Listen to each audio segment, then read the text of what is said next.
नमस्कार, यो एभिन्यूज खबरको संकेत हो। तपाईं अहिले एभिन्यूज एट 7 मा हुनुहुन्छ। म सुशील खतिवडा। प्रारम्भमा मूल खबर। नागरिकता समस्या समाधान गर्न पाएकोमा आफू निकै उत्साहित भएको दाहालको भनाई। नागरिकताबाट वञ्चित हुने अवस्थाको अन्त्य भएको त्यसको समाधान भएको छ। अब त्यो तुरुन्तै कार्यान्वयनमा जान्छ। 5 दलीय गठबन्धन विकास र समृद्धिको बाधक भएको ओलीको आरोप। सबैभन्दा बलियो शक्ति एमाले नै रहेको जिकिर। यस्तो हाम्रो पार्टी जसरी गत वर्ष विभाजन गराइयो, गठबन्धनको डम्फु मात्रै बजाएर नबस्न कार्यकर्तालाई अध्यक्ष नेपालको आग्रह। कांग्रेसलाई बहुमत आउने गरी गठबन्धन नहुने खनालद्वारा स्पष्ट। शासकीय स्वरूप र निर्वाचन प्रणाली परिवर्तन गर्नुपर्ने राप्रपाको निष्कर्ष। प्रदेशको खारेजी र राज संस्था सहितको हिन्दू राज्य पार्टीको एजेन्डा। नेपालमा थप 335 जनामा देखियो कोरोना संक्रमण। सक्रिय संक्रमितको संख्या 2900 नाघ्यो।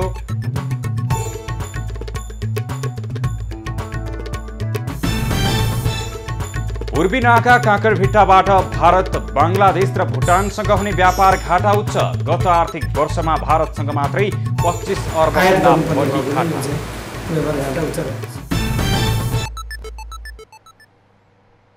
अब खबरको सिलसिला प्रारम्भ गरौं। नेकपा माओवादीका अध्यक्ष दाहालको भनाई सम्बन्धी प्रसङ्गबाट।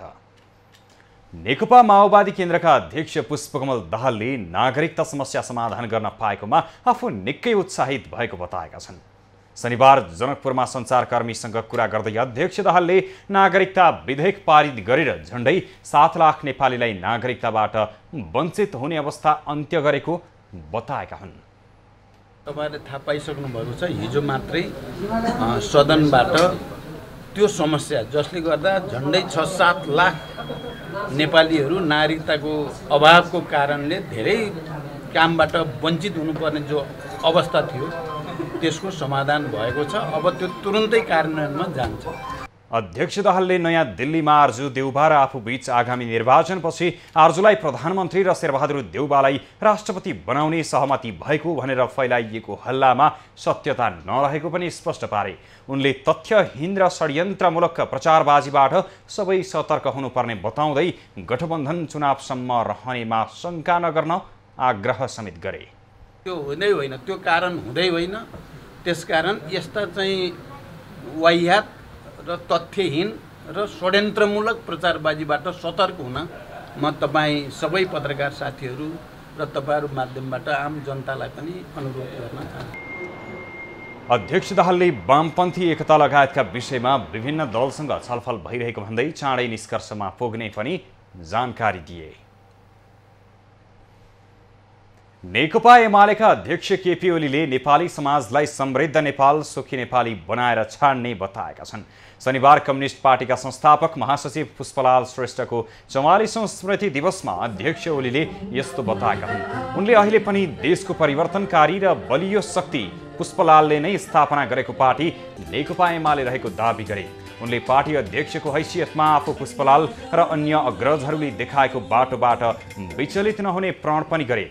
अध्यक्ष ओलीले देशको सबैभन्दा सचेत, संगठित, सबल, विस्तृत, परिवर्तनकारी शक्ति नेकपा एमाले नै रहेकाले पार्टीलाई अझै सशक्त बनाएर लैजाने समेत बताएका छन्। पुष्पलाल र अरू शहीदहरू, अरू अग्रजहरूले देखाएको बाटोबाट हामी अलिकति पनि दानमाया गर्ने छैनौँ। नेपाली समाजलाई समृद्ध नेपाल, सुखी नेपाली, सोभरेन नेपाल, स्वतन्त्र नेपाली, यस हैसियतमा समृद्ध नेपाल, सुखी नेपाली बनाएर छोड्ने फेरि आज सङ्कल्प दोहोऱ्याउँछु। अध्यक्ष ओलीले नेपाली कांग्रेसले प्रजातान्त्रिक लडाईँमा शहीद भएकाहरूलाई उचित सम्मान दिन नसकेको आरोप लगाए।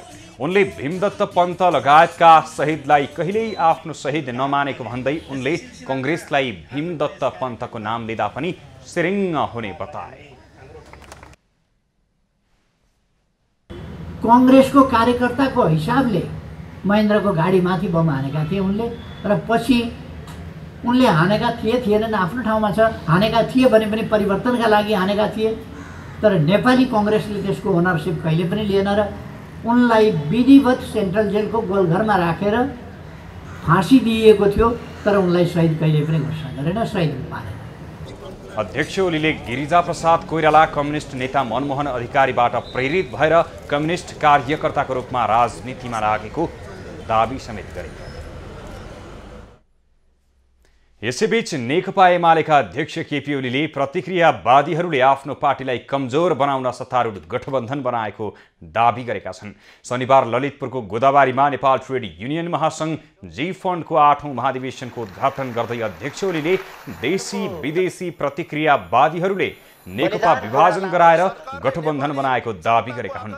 उनले देशमा मजदुर वर्ग पक्षीय शक्तिहरूलाई कमजोर पार्ने प्रयास भइरहेको समेत बताएका छन्। यस्तो हाम्रो पार्टी जसरी गत वर्ष विभाजन गरियो ती सबै कुराहरू यही अहिले मैले भनेका मजदुर वर्ग पक्षीय विचारहरू तिनलाई कमजोर पार्ने प्रयासहरू।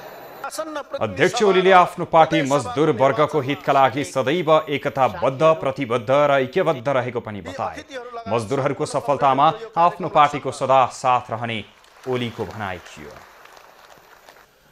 धन्यवाद।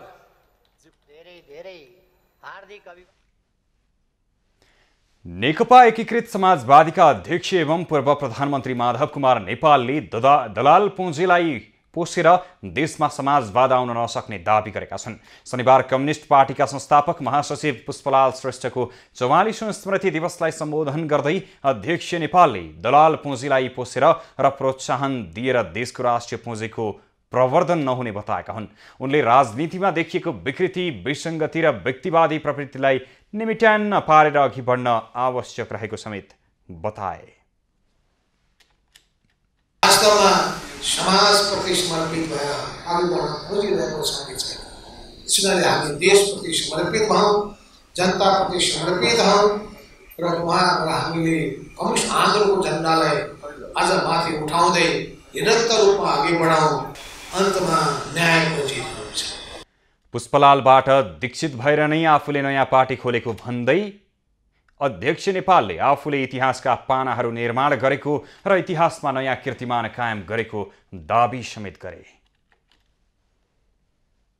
यसैबीच नेकपा एकीकृत समाजवादीका अध्यक्ष एवं पूर्व प्रधानमन्त्री माधव कुमार नेपालले गठबन्धनको डम्फु मात्रै बजाएर बस्न नहुने बताएका छन्।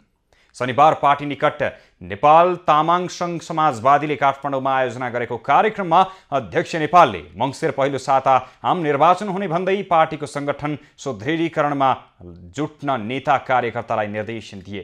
उनले आम निर्वाचनमा आफ्नो पार्टीले समानुपातिक सहित 20 देखि 25 सिट ल्याउने दाबी समेत गरे। अब पनि हामीले स्थानीय चुनावमा हामीले सबै ठाउँमा कति तपाईँले डम्फु बजाउनु भयो थाहा छैन। गठबन्धनको गीत गाएर गठबन्धनको डम्फु बजाउँदै पर्खेर बस्ने, अब डम्फु बजाउने होइन। अब यो पार्टीलाई बलियो बनाउने डम्फु बजाउने हो, यो पार्टीलाई सुदृढ बनाउने कुरा गर्ने हो। अध्यक्ष नेपालले छोटो समयमै आफ्नो पार्टीले सुदृढ भएर नयाँ कीर्तिमान कायम गरेको जिकिर समेत गरे। नेकपा एकीकृत समाजवादीका सम्मानित नेता झलनाथ खनालले सम्मानजनक भूमिका नदिए आगामी निर्वाचनमा तालमेल हुन नसक्ने स्पष्ट पारेका छन्।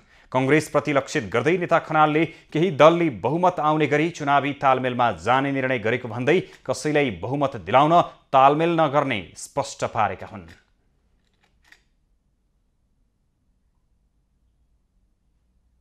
यदि हामीले स्थानीय चुनावमा जस्तै जजललाई बोकेर हिँड्यौँ, त्यही बोकेर मात्रै हिँड्यौँ र उनीहरूले बहुमत ल्याए भने तपाईँ हाम्रो इतिहास सिद्धियो।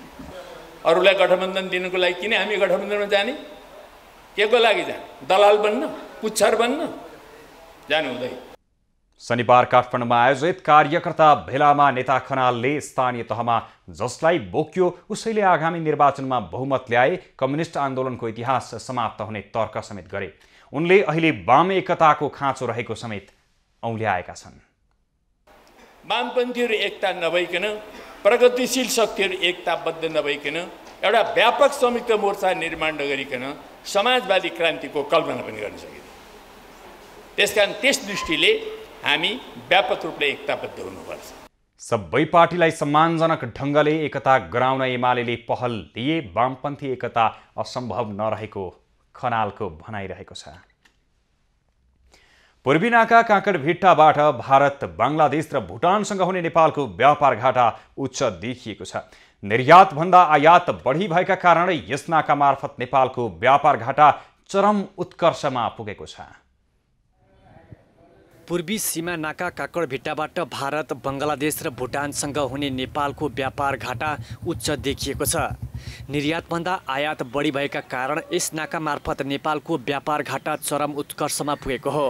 काँकडभिट्टा स्थित मेची भन्सार कार्यालयका अनुसार आर्थिक वर्ष 2078-79मा यस नाका भएर भारतबाट 36 अर्ब 18 करोड मूल्य बराबरको सामान आयात भएको छ भने नेपालबाट 10 अर्ब 69 करोड 95 लाखको सामान मात्र निर्यात भएको छ।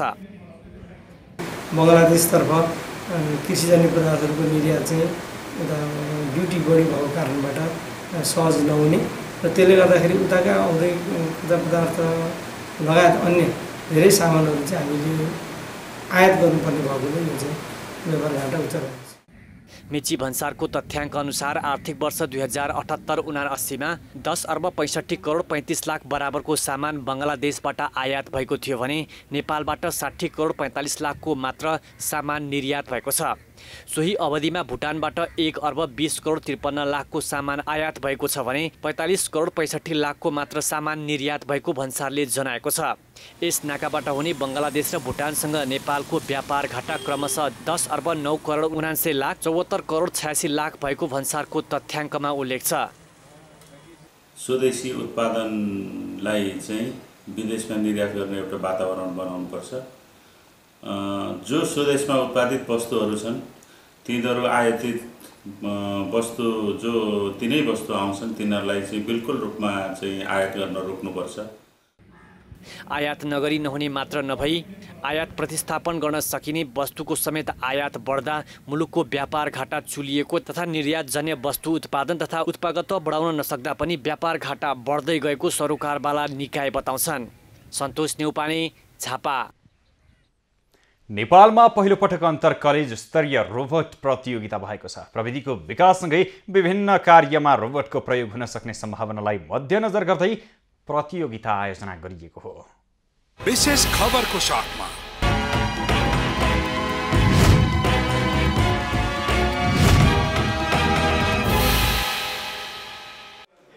नेपालमा हुने विभिन्न दुर्घटनामा तत्काल रोबोट लगायतका उपकरणहरू मार्फत सहयोग तथा उद्धार गर्ने उद्देश्यका साथ जीबीएस टिम र टेक्सास इन्टरनेसनल कलेजले आयोजना गरेको रोबोट प्रतियोगिताको प्रथम स्थान टिम डेस्ट्रक्टरले हासिल गरेको छ। प्रतियोगितामा कान्तिपुर कलेजको क्रान्तिवीर टिमले दोस्रो स्थान हासिल गर्यो। प्रतियोगितामा प्रथम हुनेलाई विश्व रोबोट प्रतियोगितामा सहभागी गराउने स्टिम फाउन्डेसन नेपालले प्रतिबद्धता जनाएको छ। ओलम्पियाड जो छ त्यसको national host STEM foundation Nepal हो र रोबोटिक्सका जति पनि इभेन्टहरू हुन्छन् त्यसलाई इन्टरनेसनल प्लेटफर्ममा कम्पिटिसनमा भाग लगाउन सक्ने क्षमता स्टिम फाउन्डेसनसँग छ। प्रतियोगितामा इन्जिनियरिङ विषय अध्ययन गरिरहेका विभिन्न 14वटा कलेजका विद्यार्थीहरूले सहभागिता जनाएका थिए।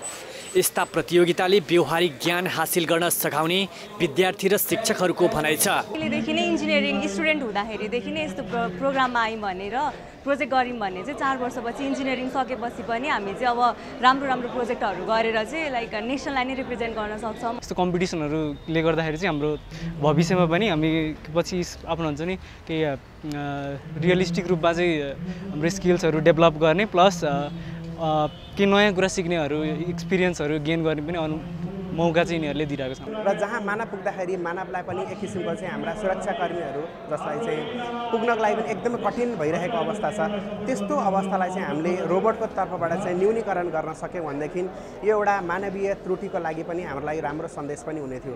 प्रतियोगिताले नेपालमा पनि उपकरणहरू बनाउन सक्ने सक्षम जनशक्ति छ भन्ने सन्देश दिएको सूचना तथा प्रसारण विभागका महानिर्देशक इन्जिनियर गोगन बहादुर हमालले बताए। साधारण किसिमका समस्यालाई पनि समाधान गर्ने हिसाबले चाहिँ हामीले सूचना प्रविधिलाई प्रयोग गर्नुपर्ने हुन्छ र यो आजको चाहिँ थेम नै एकदमै चाहिँ महत्त्वपूर्ण थेम राखेर यो प्रतियोगिता आयोजना गरिएको छ। उनले सरकारले प्रविधि क्षेत्रको विकासलाई प्राथमिकतामा राखेर काम गरिरहेको पनि बताए। यस्ता कार्यक्रमहरूलाई कलेजहरू र सरकारी निकायले प्राथमिकता दिन सके दक्ष जनशक्ति उत्पादनमा टेवा पुग्ने देखिन्छ। क्यामेरामा गोविन्द गिरीका साथ राजेन्द्र बस्नेत, काठमाडौँ।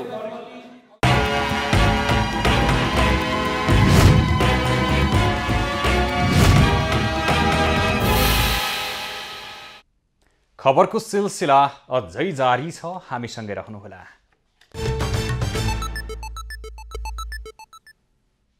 अब बाँकी खबर।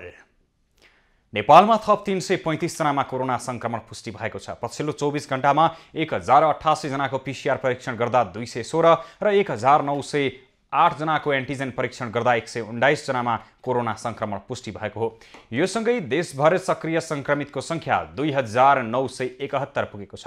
आज पनि संक्रमणबाट कसैको मृत्यु नभएको स्वास्थ्य तथा जनसङ्ख्या मन्त्रालयले जनाएको छ। यस्तै पछिल्लो 24 घण्टामा थप 86 जना संक्रमण मुक्त भएका छन्। काठमाडौँको कीर्तिपुर नगरपालिकामा मलमूत्र प्रणाली सम्बन्धी स्वास्थ्य शिविर सञ्चालन भएको छ। शनिबार आयोजना गरिएको शिविरमा 225 जनाभन्दा बढीले स्वास्थ्य परीक्षण गरी लाभ लिएका छन्। कीर्तिपुर नगरपालिकामा Khadki institute of Indo urology तथा कीर्तिपुर क्वा केप संघको सहकार्यमा मृगौला, पत्थरी तथा प्रोस्टेट ग्रन्थि सम्बन्धी निशुल्क स्वास्थ्य परीक्षण गरिएको छ। शिविरमा 225 जना भन्दा बढीले स्वास्थ्य परीक्षण गराएका छन्। निशुल्क स्वास्थ्य शिविरले रोग पहिचान गरी समाधानका लागि सहयोग पुग्ने भन्दै स्थानीयले खुसी व्यक्त गरेका छन्। फ्री क्याम्पहरू हुँदाखेरि के हुन्छ त भनेपछि कसलाई के समस्या छ भन्ने कुरा थाहा पाउने भएकोले यो चाहिँ एकदम आम जनताहरूको लागि एकदमै सुविधाजनक र यो चाहिँ एकदमै फाइदा पुग्छ जस्तो मलाई चाहिँ लाग्छ। खुसी नै लागिरहेछ। अब कसलाई के भएछ भनेर हामी टाढासम्म जानु नसक्नेहरूको लागि यहीँबाट अब चेकअप गराएपछि के रहेछ केही भइहालेछ भने पनि अन्त जान्न पायो भनेर खुसी नै लागिरहेछ। मृगौला, पत्थरी तथा प्रोस्टेट रोगका बिरामीहरूको पहिचान गरी उपचारको पहुँचसम्म ल्याउनका लागि शिविरको आयोजना गरिएको खड्की इन्स्टिच्युटको भनाइ छ। परीक्षणका क्रममा 12 जना भन्दा बढीको मूत्र प्रणालीमा गम्भीर समस्या देखिएको पनि खड्की इन्स्टिच्युटले जनाएको छ। इन्स्टिच्युटले गम्भीर समस्या देखिएकाहरूको शल्यक्रिया लगायतका अन्य उपचार सस्तोमा गरिदिने प्रतिबद्धता पनि जनाएको छ। यी विभिन्न वर्गलाई चाहिँ हामी वीर हस्पिटलको अथवा सरकारी शुल्क बराबरमा हामीले यिनीहरूलाई चाहिँ सेवा दिने गरेका छौँ। पत्थरी भएका सबैलाई लक्षण नै देखिँदैन। केही बिरामीको मृगौलामा पत्थरीले धेरै नै असर गरिसक्दा पनि कुनै लक्षण नदेखिने चिकित्सकको भनाइ छ। तसर्थ रोगको पहिचान र रोगीलाई समयमै उपचारको पहुँचसम्म पुर्याउन मद्दत गर्ने यस्ता निशुल्क शिविरहरूमा परीक्षण गराएर सबैले लाभ लिन जरुरी छ। राप्रपाले पूर्ण समानुपातिक संसद र जनताबाट प्रत्यक्ष निर्वाचित कार्यकारी प्रधानमन्त्रीको अवधारणा अघि सारेको छ।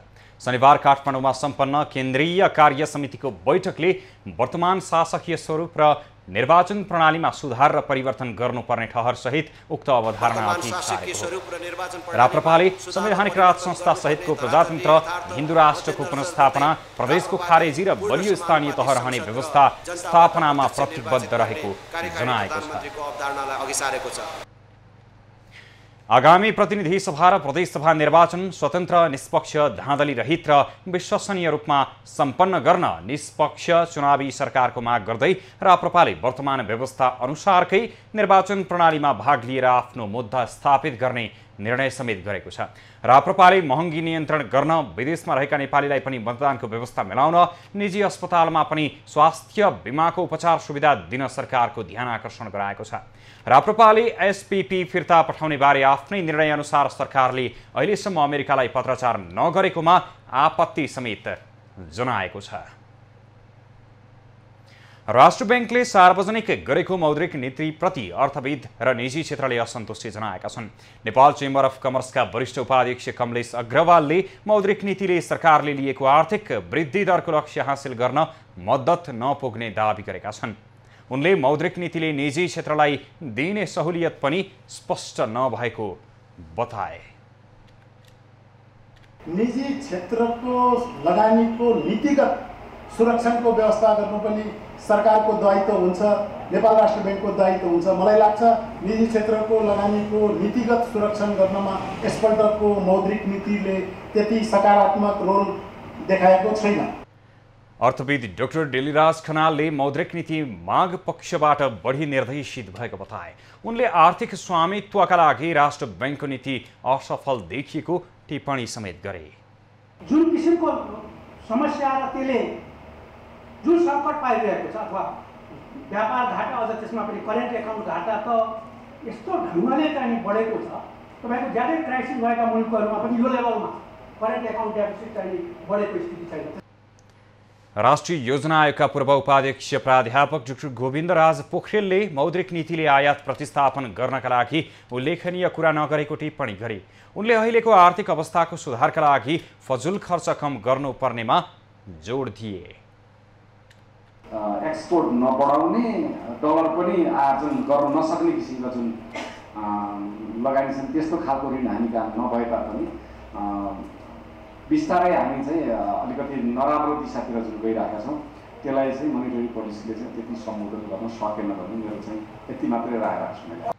पोखरेलले नेपालमा लगानी गर्न नीतिगत अप्ठ्यारो रहेको उल्लेख गर्दै त्यसतर्फ पनि विशेष ध्यान दिनुपर्नेमा जोड दिए। नौलो जनवादी पार्टीका अध्यक्ष गंगालाल श्रेष्ठ विभिन्न 9 बुँदे माग राख्दै आमरण अनसनमा बसेका छन्। एमसीसी सहितका राष्ट्रघाती सम्झौता खारेज लगायतका 9 बुँदे माग राख्दै श्रेष्ठ साउन 5 गतेदेखि काठमाडौँको कोटेश्वर स्थित महादेवको मन्दिरमा अनसन बसेका हुन्। उनले आफूले राखेका मागहरू सम्बोधन नभएसम्म अनसन नतोड्ने बताएका छन्। अब मैले चाहिँ सरकारबाट सम्बोधन वा आम नागरिकबाट चासो नबढेसम्म भनेर भनेको छु। किन भन्दाखेरि खासै मैले राखेको मागहरू अहिले जति छन् मेरो व्यक्तित्व स्वार्थहरू केही पनि छन्। 1 नम्बर बुँदामा अलिकति त्यो स्वार्थ ठानियो होला, तर त्यो मैले देशमा दिगो शान्ति स्थापना कामनाकै निम्ति फागुन 28 गते जोडी पर्यो उडाएर म रिक्सा यात्रा लिएर अगाडि बढिरहेको हो। अध्यक्ष श्रेष्ठले सरकारले देशमा शान्ति कायम गर्न नसकेको आरोप समेत लगाए। गृहमन्त्री बालकृष्ण खाँडले सरकारले अपाङ्गता भएकाहरूका लागि बजेट बढाउने प्रतिबद्धता जनाएका छन्। शनिबार राष्ट्रिय अपाङ्ग कोषलाई विपदमा प्रयोग हुने सवारी साधन लगायतका सामग्री हस्तान्तरण गर्दै गृहमन्त्री खाँडले अपाङ्ग भएकाहरूलाई सहज रूपले जिउन सक्ने बनाउने प्रतिबद्धता समेत नेपाल सरकारले यो अपाङ्गका लागि पनि बजेटरी इन्भल्भमेन्ट या बजेटको चाहिँ नि बढाउने छ भोलम। त्यसका लागि हामी प्रयत्न गर्नेछौँ। चन्द्रजी नेपाल उद्योग वाणिज्य महासङ्घको अध्यक्ष भएकै दिन उहाँले पहिलो निर्णय के गर्नु भन्दा उद्योग वाणिज्य महासङ्घले आफ्नो बजेट मध्येबाट यो अपाङ्ग कोषका लागि बजेट चाहिँ नि बढाइदिनुहोस् भन्ने मेरो आग्रह छ। गृहमन्त्री खाँडले सबै सरकारी संरचनाहरू अपाङ्ग मैत्री बनाउन निर्देशन समेत दिइसकेको बताए। उनले राष्ट्रिय अपाङ्ग कोष र समाज कल्याण परिषदको गोदाममा आगलागी भएको घटनाको छानबिन गरी सत्य तथ्य बाहिर ल्याउन प्रहरी प्रमुख धीरज प्रताप सिंहलाई निर्देशन समेत दिए। नेपाली कांग्रेसका नेता एवं पूर्व उपप्रधानमन्त्री प्रकाशमान सिंहले आम उपभोक्ताहरूको अहित हुने खालका गतिविधि हुन नदिन सम्बन्धित सबै पक्षलाई आग्रह गरेका छन्। नेपाल उपभोक्ता संरक्षण महासंघले शनिबार काठमाडौँमा आयोजना गरेको कार्यक्रममा नेता श्रेष्ठले संविधानमा उपभोक्ताको अधिकारबारे मौलिक हकमै व्यवस्था गरिएको भन्दै अहित हुने कुनै काम हुन नदिन सम्बन्धित पक्षहरू सचेत हुनुपर्ने बताएका हुन्। उपभोक्ताहरूलाई संरक्षण दिनुपर्ने ती अधिकारहरू के आएको छ त भन्ने कुरा पहिले इन्फर्मेसन चाहिँ राख्नु पर्दो रहेछ। अब इन्फर्मेसनै भएन भने त हामीले चाहिँ गाह्रो हुन्छ। हरेक कन्ज्युमर्सहरूलाई अलर्ट गराउने काममा चाहिँ उहाँहरूको चाहिँ सफलता मिलोस् भन्ने चाहिँ शुभकामना व्यक्त गर्न चाहन्छु। नेता सिंहले संविधानले व्यवस्था गरेको आम उपभोक्ताको अधिकारबारे जनचेतनामूलक कार्यक्रम सञ्चालन गर्नुपर्नेमा पनि जोड दिएका छन्। सुदूरपश्चिम प्रदेशमा जलविद्युतको निकै सम्भावना भए पनि राज्यले चिन्न नसकेको प्रदेशवासीको गुनासो छ। 12 महिना बगिरहने सेती, महाकाली, चमेलिया कालङ्गा, बुढीगङ्गा लगायतका अन्य साना नदीबाट पनि विद्युत उत्पादन गर्न सकिने सम्भावना भए पनि राज्यले प्रयोग गर्न नसकेको सुदूरपश्चिमवासीको भनाइ छ। डोटीको पूर्वी चौकी गाउँपालिकामा निजी क्षेत्रको लगानीमा निर्माण भइरहेको अप्पर गण्डकी जलविद्युत आयोजनाले तीव्रता पाएको छ। शैलेश्वरी नेपाल प्राइभेट लिमिटेडले निर्माण गरेको अप्पर गण्डकी जलविद्युत आयोजनाले 1.55 मेगावाटको विद्युत उत्पादन हुने भएपछि यस प्रदेशका नागरिकमा उत्साह छाएको छ। यो आयोजनामा स्थानीयवासीहरूको पनि साझेदारी रहेको छ। आफ्नो ठाउँमा जलविद्युतको सम्भावना भएपछि त्यहाँ आफ्नो ठाउँमा राम्रो परियोजना रहेकोमा खुसी व्यक्त गरेका छन्। आफूले सक्दो सहयोग गरेर आयोजनालाई अगाडि बढाउने गाउँपालिका वडा नम्बर 4 का अध्यक्ष बलबहादुर खड्काले बताए। जो कि डोटी जिल्लाको लगभग पहिलो नै हाइड्रो पावर निर्माण हुँदैछ यो। अब यसमा धेरै किसिमका साथीहरूको इन्भल्भमेन्ट छ, त्यसमा हामी पनि समावेश छौँ। अब जस्तै यो हाइड्रो पावर उत्पादन हुने बित्तिकै यो क्षेत्रको एउटा आर्थिक स्थिति मजबुत बन्दै जान्छ, यहाँको जनताको आर्थिक वृद्धि दर पनि बढ्नेछ। जलविद्युत आयोजनाले गाउँपालिकालाई पनि शहरमा सहभागी गराउने र यस आयोजनाबाट गाउँपालिकाको आन्तरिक राजस्वमा वृद्धि हुने गाउँपालिकाका अध्यक्ष रामप्रसाद उपाध्यायले बताए। पालिकामा मात्र फाइदा नभएर डोटीका अन्य पालिकालाई नै फाइदा हुने अध्यक्षले बताए। त्यो बनिसकेपछि पुरै गाउँपालिकाभित्र त्यो बत्ती विस्तार भइसकेपछि मलाई लाग्छ यो जुन यो अहिले केन्द्रीय लाइनभन्दा त्यो व्यवस्थित पनि होला। 2077 मङ्सिरदेखि निर्माण सुरु गरिएको आयोजना आगामी चैत महिनाभित्र सञ्चालन गर्ने लक्ष्य लिएको छ।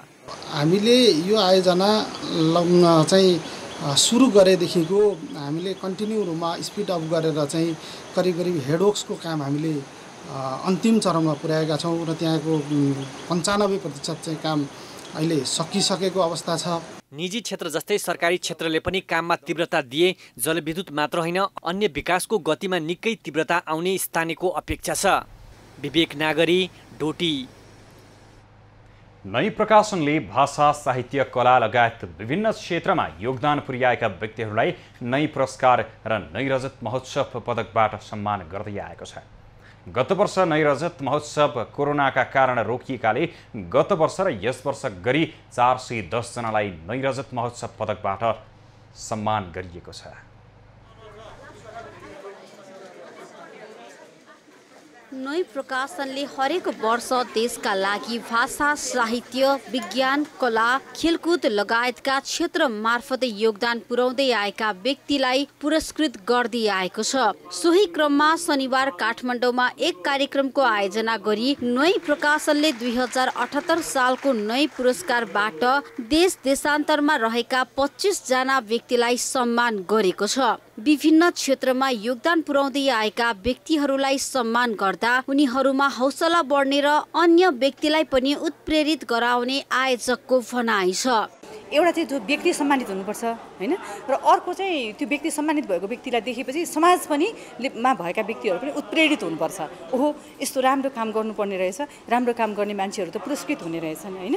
त्यसैले अब सृजना राम्रो गर्ने, सङ्गठन राम्रो गर्ने, आफ्नो राम्रो असल कर्म गर्ने त्यस्ताहरूलाई चाहिँ हामीले समाजबाट छानिकन त्यस्ता व्यक्तित्वहरूलाई हामीले सम्मानित गर्छौँ।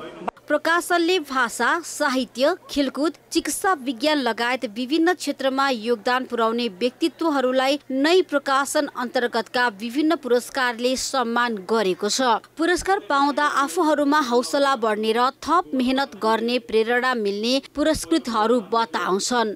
ऊर्जा बढाएको छ, म लेखनमा अलि बढी सक्रिय भएको छु। पुरस्कारको मुख्य एउटा ऊर्जा हो, त्यसले ऊर्जा दिन्छ।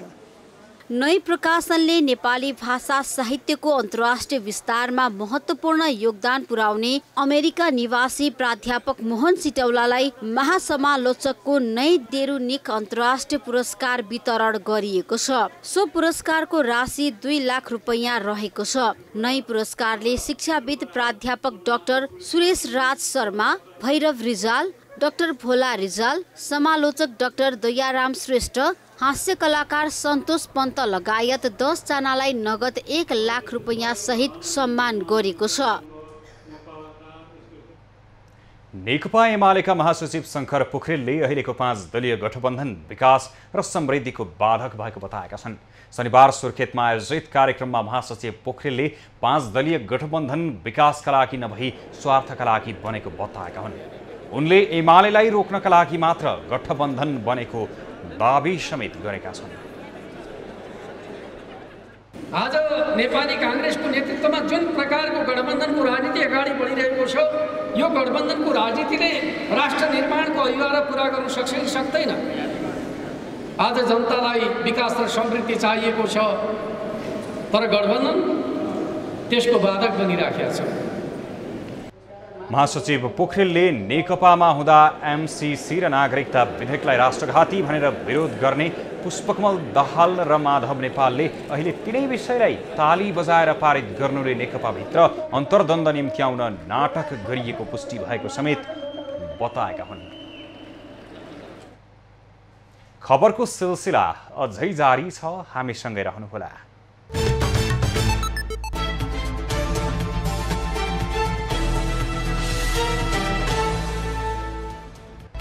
राष्ट्र बैंक गभर्नर महाप्रसाद अधिकारीको राजीनामा माग गर्दै सत्तारूढ दलका विद्यार्थीहरूले सांसदहरूलाई एसएमएस पठाएका छन्। शनिबार काठमाडौँमा प्रदर्शन मार्गस्थित आरआर क्याम्पसमा भेला भएका नेवी सङ्घ अखिल क्रान्तिकारी समाजवादी निकट विद्यार्थीहरूले गभर्नरलाई पदमुक्त गर्नुपर्ने माग राख्दै सांसदहरू र राज्यका विभिन्न निकायमा रहेका व्यक्तिहरूलाई एसएमएस गरेका हुन्। उनीहरूले राजनैतिक दलको सदस्य वा पदाधिकारी गभर्नर हुन नसक्ने भन्दै तत्काल बर्खास्त गर्नुपर्ने माग समेत गरेका छन्। राप्रपा नेपालको उपाध्यक्षमा दिल विकास राज भण्डारी र सहमहामन्त्रीमा दमन बस्नेत मनोनित भएका छन्। अध्यक्ष कमल थापाले पार्टीको विधान बमोजिम भण्डारी र बस्नेतलाई मनोनित गरेका हुन्। मनोनित दुवैजनालाई आज जिम्मेवारी पत्र हस्तान्तरण गर्दै अध्यक्ष थापाले राप्रपा नेपाललाई बलियो शक्ति निर्माण गर्नका लागि भूमिका खेल्न आग्रह गरे। राज भण्डारी र बस्नेत केही दिन अघि राप्रपा परित्याग गरी राप्रपा नेपाल प्रवेश गरेका थिए। लगातारको वर्षाका कारण सिन्धुपाल्चोकको मेलन्ची र हेलम्बु आसपासका क्षेत्रमा क्षति पुग्न थालेको छ। गत साल आएको बाढीले उच्च जोखिममा पारेको नदी तटीय क्षेत्रमा यस वर्ष पनि क्षति पुग्न थालेको हो। हेलम्बुको मेलन्ची भ्याली क्याम्पस ग्यालथुम उच्च जोखिममा परेको छ। अहिले क्याम्पस नजिकैबाट खोला बगिरहेको छ भने गैराती आएको बाढीले मेलन्ची हेलम्बु तथा मेलन्ची 5 पोखरी सडक अवरुद्ध भएको छ। सशस्त्र प्रहरीले बाराबाट गाँजासहित दुईजनालाई पक्राउ गरेको छ। मकवानपुर कैलाश गाउँपालिका 6 का राजकुमार रुम्बा र भारत बिहारको मोतिहारी जिल्ला संग्रामपुरका श्यामलाल महतोलाई पक्राउ गरेको हो। बाराको गढीमाई नगरपालिकाबाट बा 5 8075 नम्बरको ट्रकमा लुकाई छिपाई लैजाँदै गरेको अवस्थामा 10 पोका गाँजासहित पक्राउ गरिएको प्रहरीले जनाएको छ। नेपाल विद्युत प्राधिकरणको पर्वत वितरण केन्द्रले गत आर्थिक वर्ष 2078-79 विद्युत महसुलमा बक्यौदा असुल गरेको छ। केन्द्रले 1 करोड 3 लाख रुपैयाँ महसुल बापत रकम असुल गरेको हो। केन्द्रले लामो समयसम्म पनि महसुल नतिर्नेहरूको विद्युत सेवा कटौती गर्ने अभियान थालेपछि 1 वर्षमा सो रकम असुली भएको हो। गायक नरेन्द्र वल्लभ पन्तको गीत बुबा सार्वजनिक भएको छ। शनिबार काठमाडौँमा एक कार्यक्रम बीच गीत सार्वजनिक भएको हो। पन्तका पिता नारायण वल्लभ पन्तको सम्झनामा निर्माण गरिएको हो। गीतको भिडियोमा अभिनेता रोज खनाल, नायक शिशिर भण्डारी, एलिस खनाल, रोमन दङ्गाल, गीता थापा लगायतका कलाकारको अभिनय रहेको छ। गायक पन्तले भिडियोबाट हुने कमाई नारायण वल्लभ पन्त फाउन्डेसन मार्फत सामाजिक काममा खर्च गरिने बताए।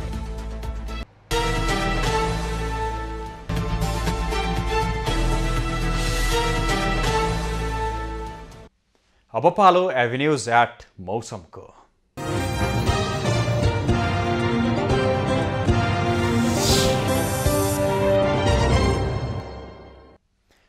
पछिल्लो 24 घण्टामा देशभरका विभिन्न स्थानहरूमा मेघगर्जन चट्याङसहित हल्कादेखि मध्यम वर्षाका साथै लुम्बिनी प्रदेशका 1-2 स्थानमा भारी वर्षा भयो। आज राति देशको पहाडी भूभागका धेरै स्थानहरूमा र अन्य भूभागका केही स्थानहरूमा मेघगर्जन चट्याङसहित हल्कादेखि मध्यम वर्षाको सम्भावना रहेको जल तथा मौसम विज्ञान महाशाखाले जनाएको छ।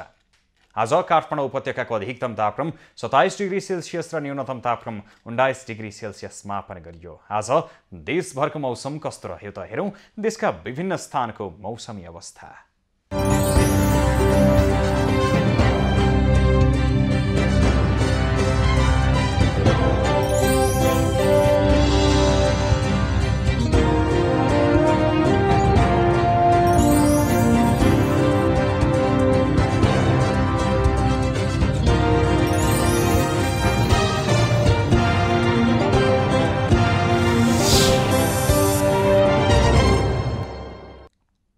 अहिलेलाई खबरको क्रम यति नै। एभेन्यूज खबरका सहित अन्य विस्तृत खबरका लागि www.avenews.tv लगइन गर्न सक्नुहुनेछ। युट्युब, फेसबुक र ट्विटरमा पनि हामीलाई फलो गर्न सकिनेछ।